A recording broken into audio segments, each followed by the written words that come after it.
Hello, Mark. Welcome to Options Brew TV Market Shot. Mark Phillips here to my left. I guess who knows how we're looking at this. Hi, Mark. How are you? Hey, Lex. Good to see you. Happy Thursday. Thank you. Same to you. Mark is from Harvested Financial. Please look him up. Great options expert, right, Mark? You can't Yes, say, sir. yeah, I'm the best in the world. I know that'd be bragging, but I'm going to brag for you. Well, thank you for saying all that. That's so kind of you. But yes, we love option strategies at Harvested Financial. That's what we specialize in. All kinds of fun volatility stuff, and love talking about them. So that's what we're here to do. Perfect. Okay, so this is our Thursday episode, continuing with what we're calling our traders workshop on Market Shot, right?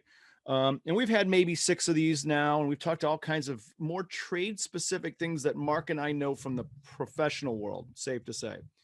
So today's episode, we're going to talk about the back to the roll again, but we're going to roll up, I believe. So not just a straight strike to strike roll, but a strike and a roll up. So we're going over time and we're going to a new strike. Is that correct? Exactly. And one of the big reasons why you might be why you might find yourself in this scenario is going to be because of the early exercise factor, potentially around a dividend. So we've selected an interesting stock that has a dividend coming up very soon. And, kind of we're going to walk through describing why you might have this position on, what you might be speculating on, and how you would manage that over time, depending on the price action of the stock. So that's exactly what we're looking at. I'm gonna pull up my screen and take a look at Abbott Technologies here. Okay. And so, like I said, they've got a dividend coming up. So they have a dividend coming up next Thursday. So if I and they've got a dividend next Thursday, and then 3 months later, next quarter, they're going to pay another dividend. So we're going to set up a trade initially that might be speculating on the price of the dividend here. Okay. So the original trade you might be thinking about that you might put on would be a July-November jelly roll. Okay. And so, as we talked about before, jelly roll is composed of synthetic stock positions where you're long synthetic stock in 1 month, short synthetic stock in the next month. So in this scenario, I'm going to start by selling July stock, and I would do that by selling a call, buying a put. Same strike, just as a note. So let's make sure we get that. So Mark did this just a little bit. The call's a little bit out of the money, but you can move that if you wanted to. There's no magic there necessarily, right? No, it's a great question. The magic is because if we're looking out to November, the November options don't have a 119 strike listed or a 118 strike listed. So because we're going for the same strike, I'm going for a series that's listed in both months. That makes a lot of sense. That is one I just didn't even think about, but that's absolutely true. So so we're going to be short stock in July here, and then we're going to be long synthetic stock in November. Okay. And so, one reason why you might put on this position is you're going to be speculating on the future cost of carry here. That what this position fundamentally does is it is a spread on the carry between July and November. And so 2 of the important components of that carry are going to be the interest rate and they're going to be the dividend. And so, like I said, I picked Abbott Technologies because it's got a dividend both coming up next week and during this sort of time period between these 2 expirations. Got it.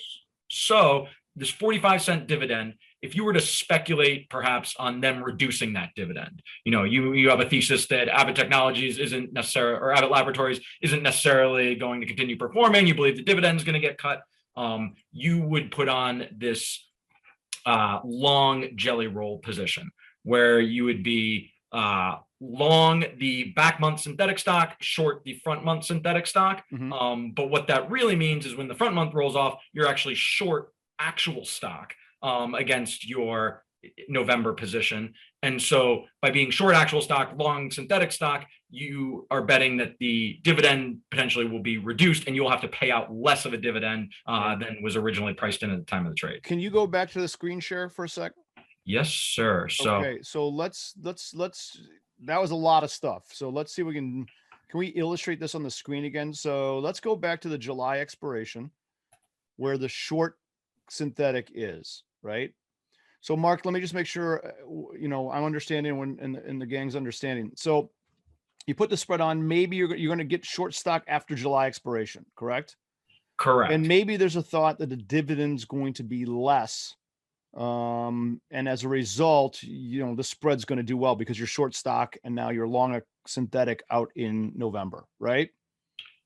Exactly. Okay. And so Go ahead. we can Sorry. sort of see that with the pricing here. That right now this spread is the midpoint's, little 23, 24 cents. Right. So that you're going to collect about 23, 24 cents to put on this trade. Okay. And the reason it is about that is the cost of carrying a $120 stock for 130 days is Right. going to cost you about 20 cents. Okay. And the 100 and whatever you said, 20 days, sorry, is the difference between November expiration and this July expiration. It's a difference between those two expirations, because think about it.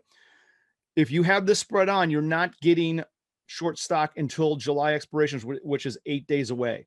So you take the difference between the strikes, the expirations in question, right? Exactly. So to be totally precise, 134 minus 8, you'd be 126 days you have the stock position. Right. And then the reason you're going to get short stock in this front one is think about when this expires. So you got a short call, you got a long put on the same strike. So if the stock expires beneath this option is worthless. This one you're going to get short stock on because you're long that put. Agreed? Conversely, if the stock closes above here, this option is worthless. And now you will get assigned here with short stock because you're short that call. That'll give you short stock.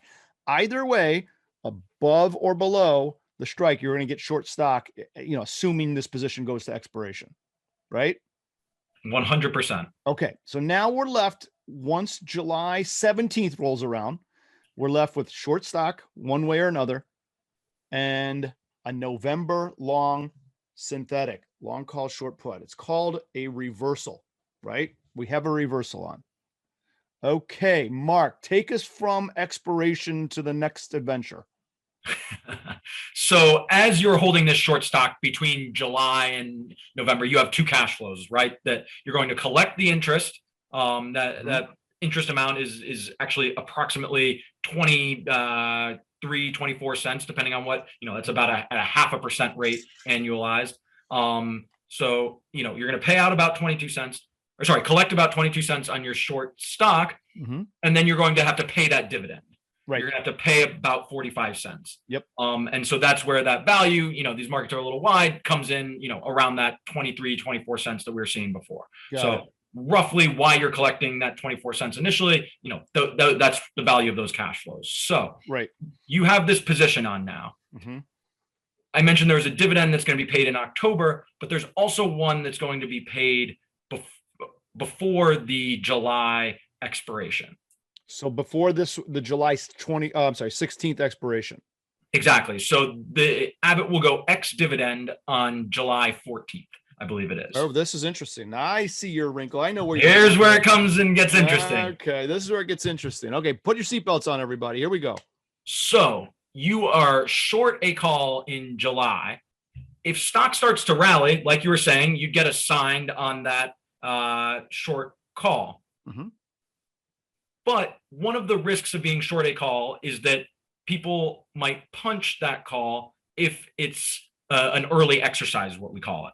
So you might get your stock called away before expiration, probably around July 13th. If it trades ex-dividend on the 14th, people will be looking to punch those calls the day before if the value of the dividend is greater than the corresponding put. So we talked about that in our early exercise video. We definitely encourage you to go take a look at that for more detail.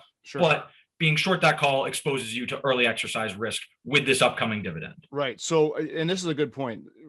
Mark's saying that July 16th expiration, wonderful. However, there's another possible expiration in between for an option. In this case, it may be a call. Called the ex-dividend date, which happens to be the 14th of the month, is what Mark said. So this option can be at risk to get assigned early, is what Mark is saying. It won't get assigned with right now. I mean, we know that because the stock is less than this price and the put's way big. But he's saying if the stock should rally before that dividend, this becomes deeper in the money. This put gets cheap enough so that the dividend is greater than that put.